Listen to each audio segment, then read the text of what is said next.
Hi all. Myself Mridull. I'm a lawyer and policy advocate from the Valley of Kashmir, India. Being from Kashmir, it's a region that has long wrestled with both the systematic changes and deep resilience.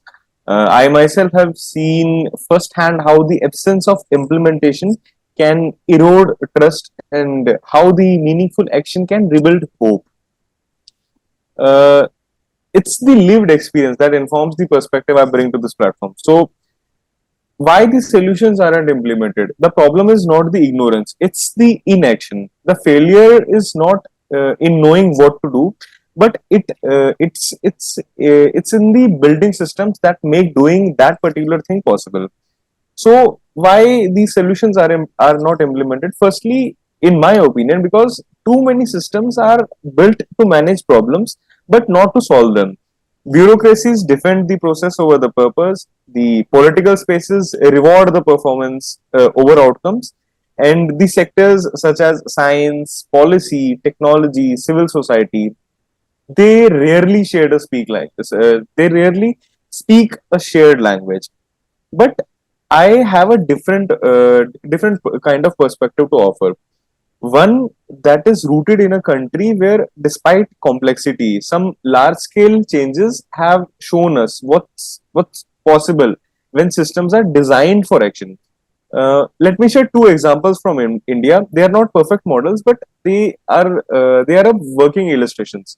First, there's this Swachh Bharat mission in India, under which over 100 million plus toilets were built in rural India. This was not just through the funds, but it was through alignment across the ministries, across the local bodies, across the citizens. The implementation worked because all of the stakeholders, they had a role. Secondly, we also had an initiative here, the Jan Dhan Trinity. So what Jan means is the people, Sure, for Aadhaar sure. means Aadhars, and M stands for mobile phone. So, what was the Trinity? It enabled a real-time delivery of welfare benefits to hundreds of millions. So, this scale wasn't just accidental; it was a systems thinking in motion with each other.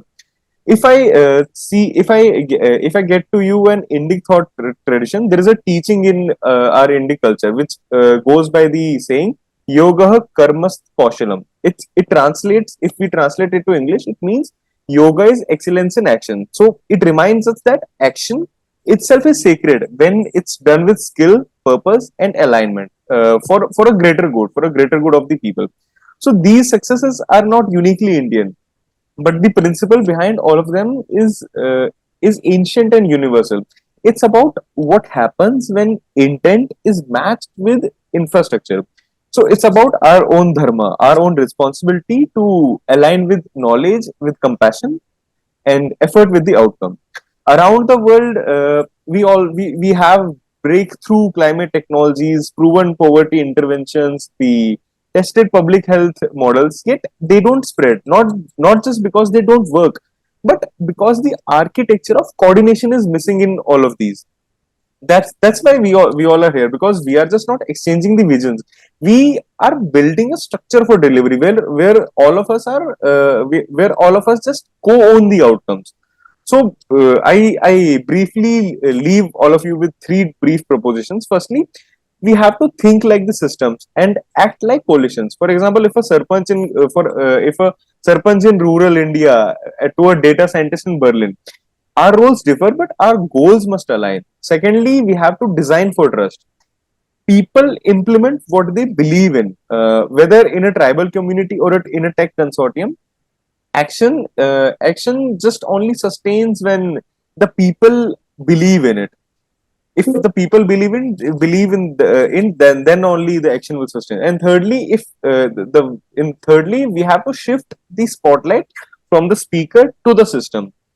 And what will happen is that if we shift the incentives from speeches to system, the we will talk about the problems to solving them together. So we at this current point of time, we are living through a time when the cost of inaction is no longer theoretical, because when solutions exist 30 and seconds suffering remaining. continues, the failure to act becomes a moral choice. So the future will not be shaped by what we know. It will be shaped by what we implement together. So that's the whole crux of what I wanted to deliver, because that's what I feel. If we shape all these things together, then only it will be implemented in a better way. Thank you.